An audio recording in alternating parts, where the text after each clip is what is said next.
Oi, turminha do segundo ano, tudo bem com vocês?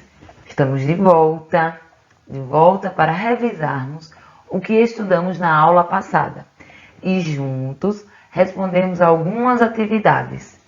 Precisamos colocar em prática aquilo que nós aprendemos. Então, hoje é dia de colocar em prática tudo o que aprendemos na aula passada e lembrar mais um pouquinho, lembrar um pouco mais do que nós estudamos, para refrescar a memória e não esquecer, tá bem? Antes de começarmos a nossa aula de hoje, antes de começarmos a revisar o conteúdo da aula passada e responder a atividade, eu tenho um recadinho para vocês. Eu vou ler um pequeno texto, vou falar um pouquinho com vocês sobre o significado dele para a nossa vida. Depois, nós iremos fazer a revisão, iremos revisar o que estudamos na aula passada, o conteúdo da aula passada. Então, vamos lá, preste atenção. O menino rico. Nunca tive brinquedos. Brinco com as conchas do mar e com a areia da praia. Brinco com as canoas dos coqueiros derrubadas pelo vento. Faço barquinhos de papel e minha frota navega nas águas da enxurrada. Brinco com as borboletas nos dias de sol e nas noites de lua cheia visto-me com os raios de luar. Na primavera teço coroas de flores perfumadas. As nuvens do céu são navios, são bichos, são cidades. Sou o menino mais rico do mundo, porque brinco com o universo, porque brinco com o infinito. Esse pequeno texto de Maria Alice Nascimento foi retirado do Diário de Marcos Vinícius de 1997. Ele fala sobre a imaginação de um menino que se sentia rico mesmo sem ter brinquedos caros, brincando com as coisas da natureza, brincando com aquilo que era simples. Esse menino, ele usava a imaginação para poder brincar. Ele brincava com as nuvens que estavam no céu. Cada nuvem, para ele, era no formato de alguma coisa. Ele brincava com a lua, ele brincava com as borboletas, ele brincava com as conchas do mar. Ele usava as coisas da natureza como um brinquedo. E apesar de ser coisas simples, ele se sentia o menino mais rico do mundo. Ele não se sentia um menino triste por não ter algumas coisas, como às vezes nós nos sentimos quando quer muito ter uma boneca ou um carrinho que é um pouco caro e a mamãe não pode comprar. Às vezes a gente se sente triste porque quer e acha que a nossa felicidade está naquele brinquedo. Mas muitas vezes a nossa felicidade está em coisas muito simples, coisas tão pequenas no nosso dia a dia. Então não esqueça de ser feliz com aquilo que é simples, de ser feliz com aquilo que te traz alegria. Às vezes as melhores coisas do mundo estão em detalhes, estão em coisas muito simples, estão em pequenas coisinhas, como esse menino brincava com um barquinho de papel e com tantas outras coisas. Mas algo que ele usava muito era a imaginação. Ele se deixava viajar pela imaginação. E aí ele brincava até no universo e no infinito. Então eu desejo que você seja muito feliz e que você, como criança, aproveite essa fase maravilhosa e use a sua imaginação para brincar, para ser feliz e para se divertir, tá bem? Esse é o meu recadinho para vocês. Agora nós podemos começar a nossa revisão do que estudamos na aula passada e depois respondermos algumas atividades. Vamos lá? Na aula passada, nós estudamos sobre as ruas que conhecemos. Nós descobrimos que existem ruas estreitas, ruas largas, ruas de terra, ruas com muito movimento, ruas com pouco movimento, ruas onde tem muitas moradias, outras têm poucas moradias e muito comércio, como lojas, supermercados, farmácias, diversos outros outros estabelecimentos comerciais. Então, na aula passada, nós estudamos sobre as diferentes ruas. Nós vimos que existem ruas de todas as formas.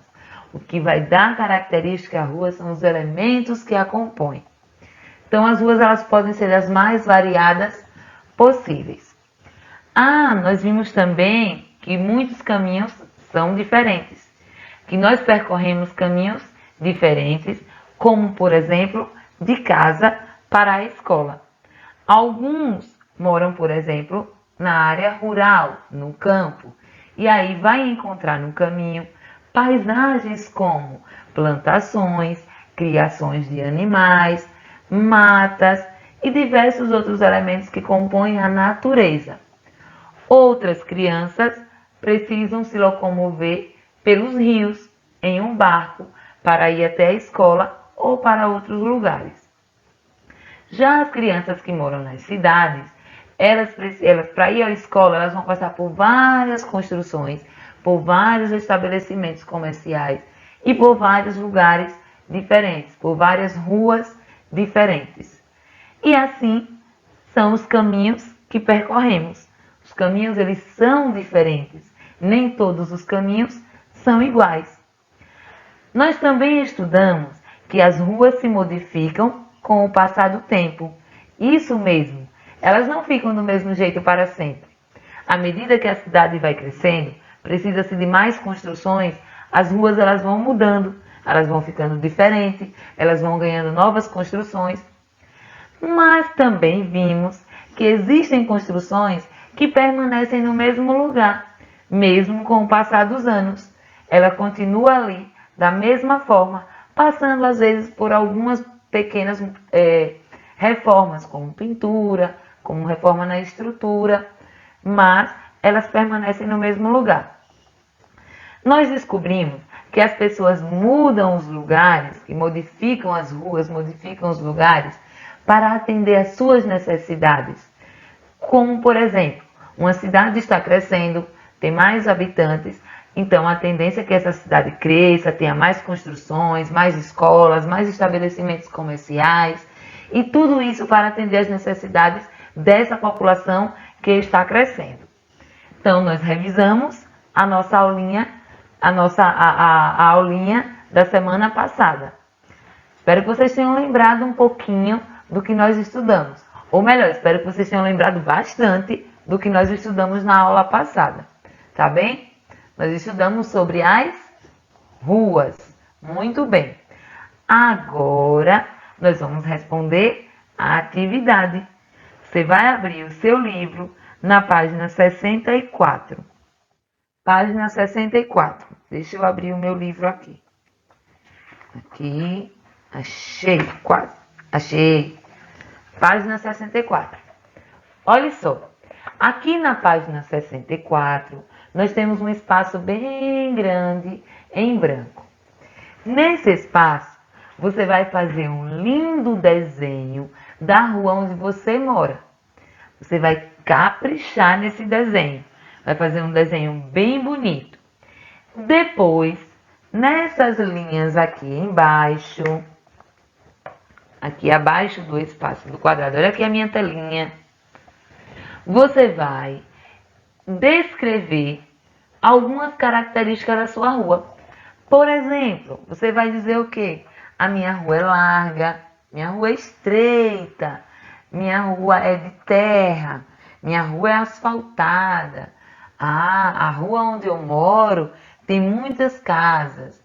Não, a rua onde eu moro tem muito comércio, tem muitas lojas, supermercado. Então você vai escrever o que é que nós podemos ver na rua onde você mora. Quais são os elementos que nós podemos encontrar em maior quantidade na rua onde você mora. E como é essa rua? Eu preciso saber como é a rua onde você mora.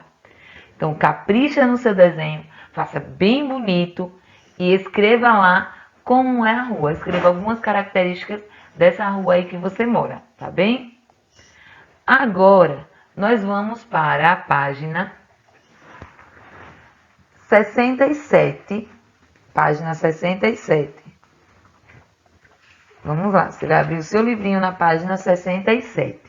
Observe aqui o caminho que Pedro percorre para ir à escola onde estuda. Observando essa imagem, você pode ver também aqui lá na página 67, olha aqui, o caminho que Pedro percorre para ir até a escola. Observando essa imagem, nós percebemos que Pedro mora na zona rural, no campo. Muito bem. Mas como é que você sabe disso? Nós podemos ver plantações, nós podemos ver muitas árvores, um rio, criação de animais, poucas construções. E isso são características da zona rural, do campo. Então já descobrimos que Pedro mora no campo. Para ir de casa até a escola, Pedro percorre um caminho. Nós podemos ver aqui, deixa eu te mostrar aqui na tela. Aqui é a casa que Pedro mora. Aqui é Pedro junto com o seu pai.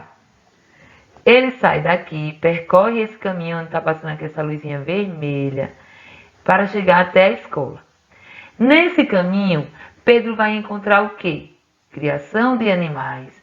Ele vai atravessar uma ponte, vai passar pelo rio, vai ver uma mata, vai ver uma plantação e assim ele vai chegar até a escola. No caminho, Pedro vai encontrar um hospital? Não. Mas Pedro vai encontrar um prédio? Também não. Pedro vai encontrar apenas uma criação de animais, uma ponte, uma mata e uma plantação de milho. Assim, agora que você observou, na letra A, você vai marcar um X num desenho que representa o caminho que Pedro percorre da casa dele até a escola. Qual desses dois caminhos é o que Pedro percorre de casa até a escola? Esse, onde ele vai passar por uma criação de animais, por uma ponte, uma mata e uma plantação de milho e assim chega na escola? Ou esse onde ele vai passar por... Ele não vai passar por criação de animais, ele vai passar por uma ponte, uma mata, um hospital, um prédio e depois ele chega na escola. Observe direitinho qual é o caminho que Pedro percorreu e você vai marcar um X nesse espaço aqui. Muito bem, o caminho que Pedro percorreu é o primeiro, onde passa por criação de animais, ponte, mata, né, algumas árvores, e uma plantação de milho. Aí você vai lá no seu livrinho e vai marcar um X. Entenderam? Vamos então para a página 68. Na página 68, você vai fazer uma listinha. Olha aqui na minha telinha. Aqui nesse espacinho em verde. Você vai fazer uma listinha dos elementos que você observa no caminho de casa para a escola. Por exemplo, quando você sai da sua casa até chegar à escola, quais são os elementos que é que você vê no seu caminho? Por exemplo, pessoas, veículos, árvores, casas, prédios, rios, lavouras, farmácia, loja, supermercado, padaria, mercearia, entre outros estabelecimentos, entre outras coisas. Você vai fazer uma listinha aqui do que você vê. Feche o olhinho e lembre qual o caminho que você percorre de casa até a escola. E aí você vai observando, vai pensando o que é que você encontra nesse caminho e você vai fazendo aqui na sua listinha. Depois que você fizer a sua listinha, você vai fazer um desenho desse caminho, o caminho que você percorre de casa até a escola. Ah, e não esqueça de desenhar os elementos que você escreveu aqui na sua listinha. Você vai escrever na sua listinha, vai fazer o desenho. Você vai desenhar qual o caminho que você percorre de casa até a escola. Tá bem, amores? Deu para entender direitinho? Deu para revisar o conteúdo? Deu para aprender mais? Que ótimo! Fico feliz com isso. Assim, a nossa aula de hoje, ela vai ficando por aqui. Eu deixo um super beijo para você. Tchau, tchau e até a próxima!